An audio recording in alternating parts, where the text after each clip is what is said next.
What's up, everyone?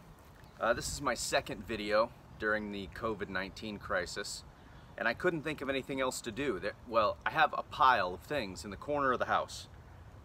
It's just a pile of things that I've said at one point or another, I'm gonna make a video about this thing.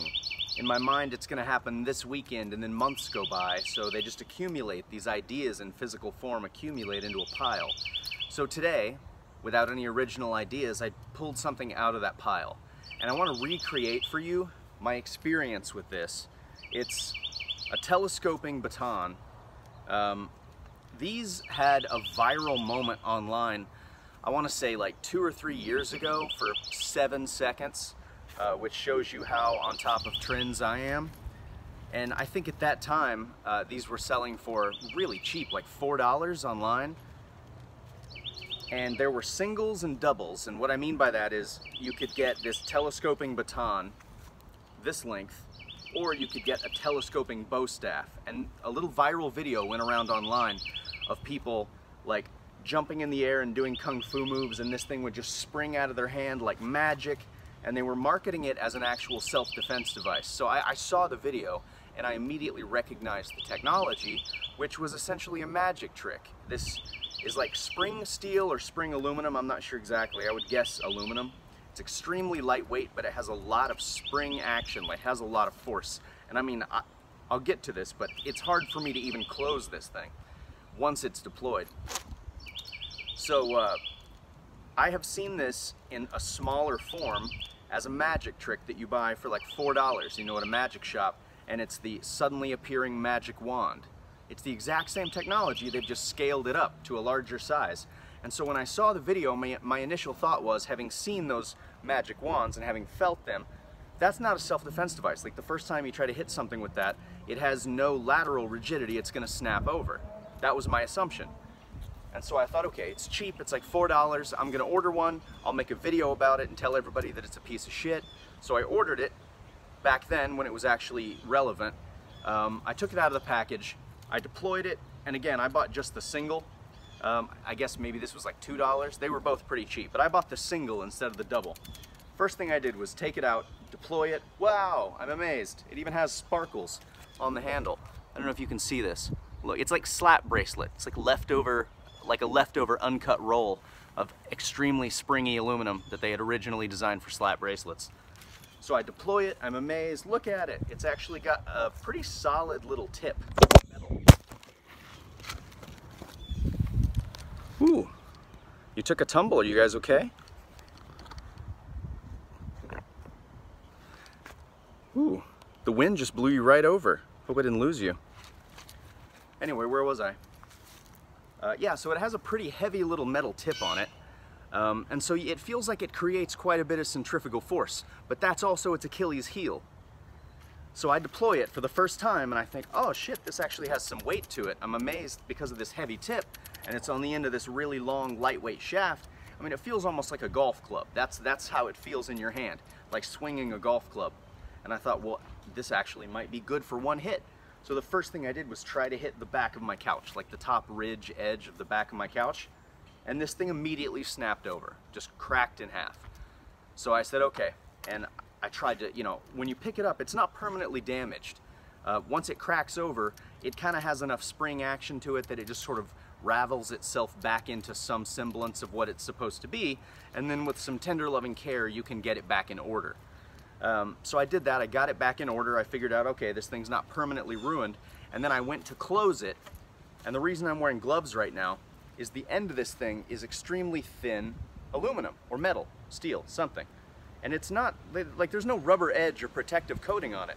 So as soon as I went to close it and do this, it's spinning around. More wind, I hope I don't lose you again. It's spinning around and me pressing it together, it cut a perfect circle into the palm of my hand. So again, I was just like, oh, well fuck this thing then.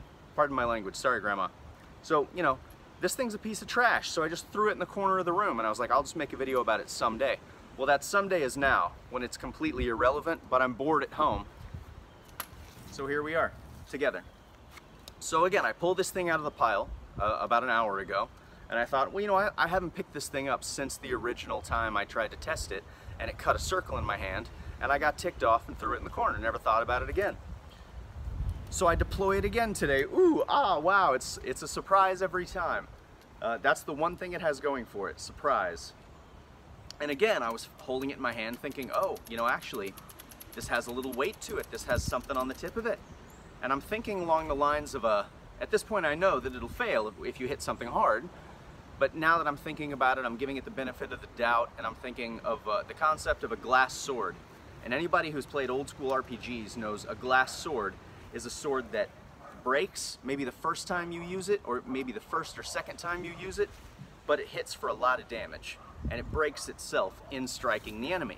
So I thought, well, maybe this is a kind of a glass sword. It's just a thing you keep in your pocket, you take it out, kazam, wow, instant baton, and you get that one nice whack, and maybe that's all it's good for, but maybe that's worth, you know, $4.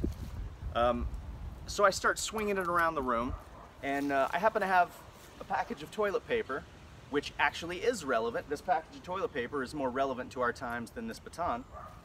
And so I just give it a couple whacks.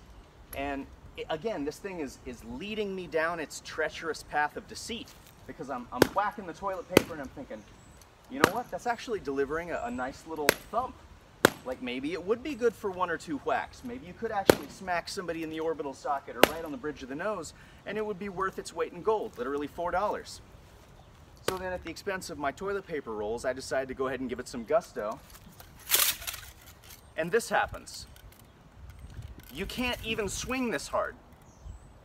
All I had ever done was my ginger little love taps, my little horse crop to your lover taps. That's all I'd tried up to this point. But as soon as you actually put some arm behind it, the damn thing breaks in midair. You don't even get to strike anything with it. And you know what? I wasn't wearing gloves an hour ago when I did this, and once again, the damn thing cut me. It bit me. Right there. See that little cut right there? So, now I finally do get my vengeance, because I get to go back to that video that I wanted to trash 2.5 years ago, and I get to finally give it its comeuppance by saying that this thing is an absolute piece of shit.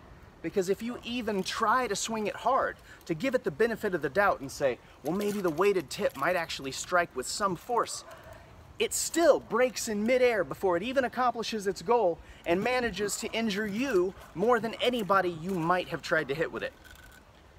So, save yourself $4 and just go cut yourself with a kitchen knife a couple of times on the hand. Hey guys.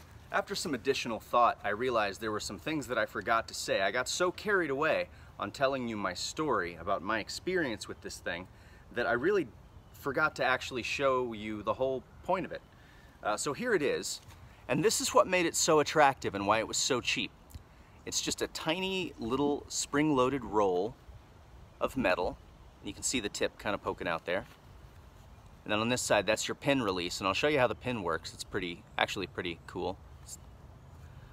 Anyway, there's a confusing bit that I feel like I need to clarify. So this is a telescoping baton.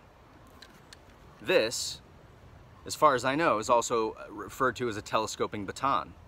I don't know a better name for it. I don't remember necessarily what the eBay ad was titled when I purchased it, but that's what I would call a telescoping baton. This is also called a telescoping baton.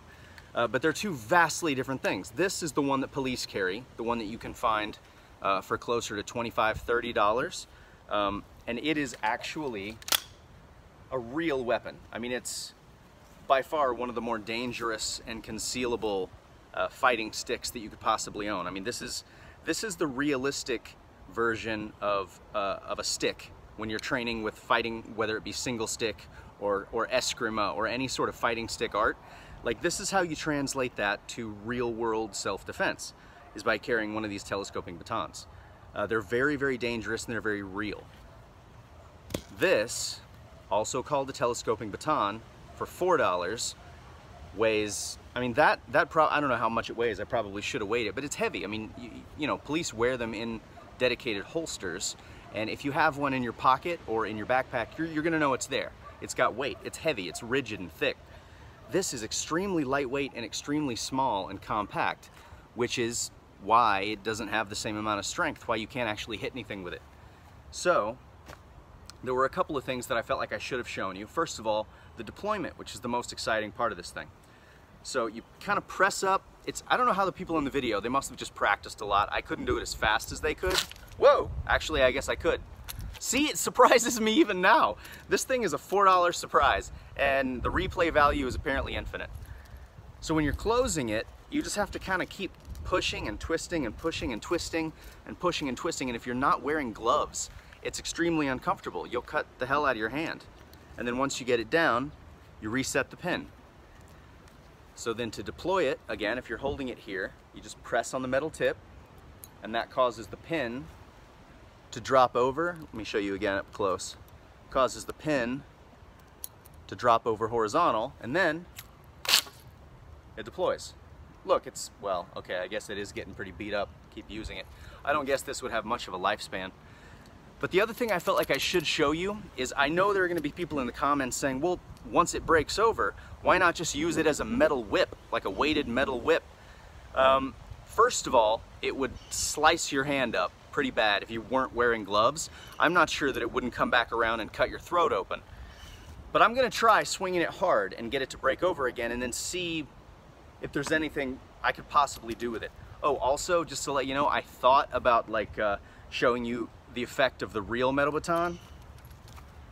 This telescoping metal, I thought about smacking that toilet paper, but I was scared that I might actually need that toilet paper sometime soon, so I'm not going to do that, sorry. But this I will show you. So let's say I wanted to use this as a metal whip. I'm just going to give it a nice big around the world swing, and try not to cut my own throat with it or hit the phone. I mean, it's definitely scary for me as well. So yeah, I mean, I guess you take it out, kapow. Ah, wow, surprise, he has a weapon. This is probably the most effective thing you could do with it, because this would just scare the dog shit out of everybody in the room. And I guess if they tried to get close, it would either knock one of their teeth out or slice their faces open. So that's pretty terrifying. But I don't know. Maybe this thing is worth $4. I've already spent like 2 hours out in the yard with it. Wow, this set out to be a negative review. And wow, look how this thing gets you. It gets you this is a cursed object. It's cursed to cause the wielder to fall in love with it despite it drawing his blood repeatedly. I am gonna go toss this in the trash dumpster, and I'm not getting it out this time.